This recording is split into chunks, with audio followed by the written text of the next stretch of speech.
I'm Scott Tibbles with the Investing News Network. I'm here today at the Vancouver Resource Investment Conference. Joining me now is Ryan Irvine, founder of Keystone Financial. Thanks for joining me, Ryan. Great to be here. So you've just made a presentation titled Avoid Headline Stocks, Boring Businesses Will Make You a Millionaire. Can you just run me through what is a headline stock and how do you avoid it? Well, I think there's two things we're here to do today is make money, one thing, and avoid losing money. I think that we've identified that a lot of the headline type companies can lose you money over time. And I love to give real world examples.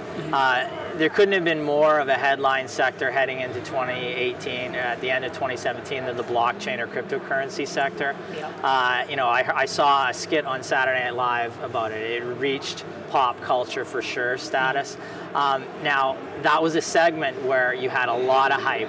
And the problem is we analyzed every blockchain and every cryptocurrency related stock in North America, and there was only a couple of them that had revenues of over 100 million or a million on a quarterly basis, and only 4 that had revenues over 100,000 on a quarterly basis. So basically, you had a house of cards. There was no real cash flow under those companies. And when the air gets let out, the headlines aren't there anymore. What you have is it deflates, and you have a massive situation of loss, and that's what you have to avoid, those type of headline stocks. The average loss of I believe it's 32 blockchain and cryptocurrency related stocks in North America last year was 80+%. They lost that in 1 year. It's a massive destruction of capital. Avoiding that and looking at some good solid businesses is critical for a portfolio. Okay, and you talked a little bit about the TSXV and how it is a proxy for the resource industry. Yes. Can you talk about that? Yeah, it was a bit of blasphemy what I was talking about, especially at this event. But we have to be truthful in what we see when we do the research. We wouldn't be good analysts if we didn't do that. The TSX Venture Exchange. It's 57% of the issuers or the stocks on the exchange are in the mining segment. So it's a good proxy for that.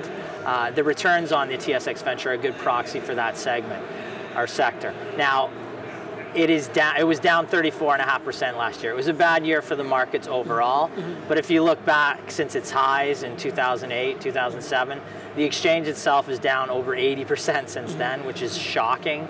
Since its inception, so since the exchange was created, it is down around 40%.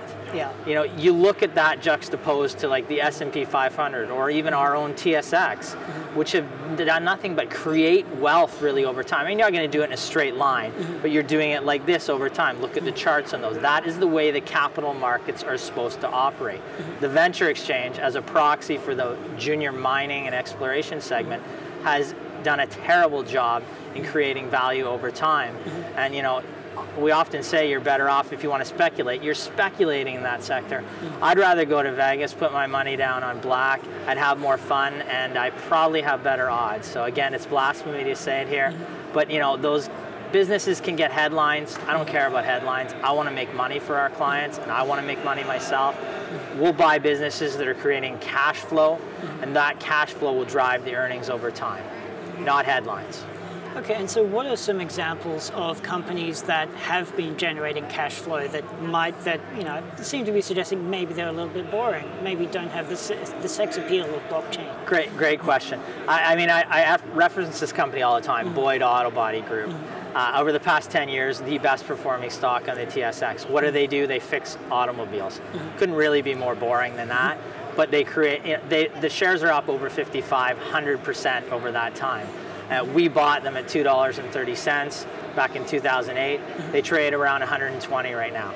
That is a boring business that just creates cash flow, that flies under the radar. We love that. The best performing stock, one of the best performing non-penny stocks in Canada last year was Expel Technologies. DAP.U is the symbol. It was up around 320% last year.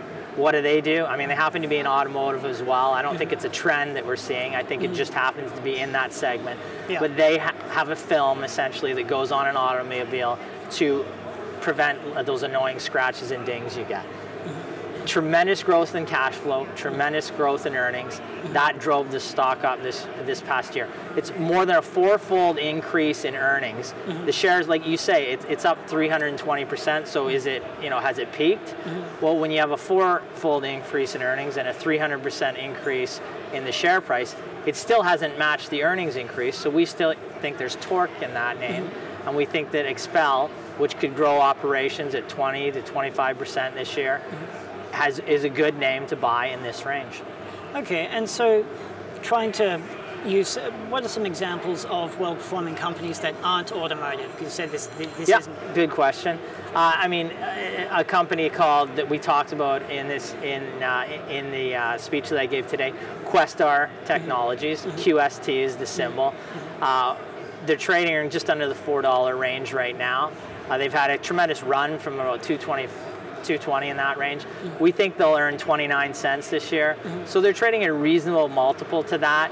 There's cash in the bank, $7.3 million, no debt. We love businesses that just generate cash and have no debt. The reason being, they don't have to go to the market and raise capital and dilute your shareholdings in that business. So there's a business that's reasonably priced right now. What do? Essentially, they have a technology that helps the flaring of gas. It gets rid of all that noxious fumes at the wellhead. Okay. So it's in the resource sector, but in oil and gas. Gets rid of those noxious fumes, 99.9% eliminated. So that's the technology behind it. They have units that they rent out to oil and gas related companies. And it eliminates, like I said, 99.9% of those noxious fumes. Their primary market is Colorado. They just signed a contract into Mexico. They're going into some other states in the US just in the next quarter. So we see some good value there. It's a well-run management team, totally flies under the radar, doesn't need capital. Relatively boring business. Has a little bit of sex appeal there because it's in the clean tech. But there you go, is a good solid business that's trading at reasonable valuations. That is creating cash flow and should continue to do that over time. Okay, so it's more of a technology company that also is part of the resources industry. Yeah, it happens to be part. If you want to play the resource industry, all the time, we usually like a company that supports that segment. Like if you love gold, I'd rather buy a company that's a driller for that sector because, if one company fails, they may have 100 clients in that sector. Yeah. So, it's not going to kill the business and they don't have any specific risk just with one mine. Years ago, this company got bought out that we'll talk about, but we bought a company that did software for the mining industry, right? So again, they had hundreds of clients in that segment, and they were servicing a number of companies, so you didn't have mine-specific risk or anything like that. If you want to play that sector, which can be boom and bust, the mining sector, especially based on the commodities underlying it, like if you have gold moving higher in a year, it can be a boom year. If it moves back, it's a bust year. Better to have ancillary companies that support the industry, in our opinion. Even those have cyclicality to them. We would much rather have a company, if you're going to invest 2 to 3 to 5 years out, that has less cyclicality in it, though. Okay, and just so wrapping up, do you have any particular favorite sectors to invest in? No, not really. Honestly, we are driven by the underlying fundamentals of the business. If we can find growth in terms of cash flow and earnings, if we can find it at a reasonable price, that's what we're looking for. You want companies, too, that have management teams that are responsible to shareholders. We like them to have an ownership stake in the company because then they're pulling on the same rope as you. If they don't have an interest in the company at all, they're not as much de-incentivized to go out and raise capital. But if 20% of their personal wealth is in that business, they're less likely to dilute the shareholdings in the company because they own that company. It doesn't always make for a perfect investment using that, but if you check off, there's about 10 things that we check off. We went through about 3 there. If you can get closer to 7 or 8 or 9 out of 10, that's what we would look for. So just good, solid businesses flying under the radar with good, solid cash flow. Those are, like we talked about Expel, No coverage in Canada when we picked up on it in 2017. There's still no other analyst firm covering it right now. They haven't needed money from the street. So these are the type of businesses that should be covered more. But if they don't need money and they're not enriching Bay Street, they don't get a ton of coverage. But we're making great money in them, and our clients make great money in them. That's what we want. It's about the return, not about the headline. You know, the cash-producing business, not about the sex appeal. To me, making money is sexy, so let's do it that way. That makes it sexy, the cash flow. Right, well, thank you for the interview, Yes. Ryan. It's been fantastic. Awesome. We'll wrap up there. And I'm Scott Tibbles with the Investing News Network, and I've been speaking with Ryan Irvine of Keystone Financial.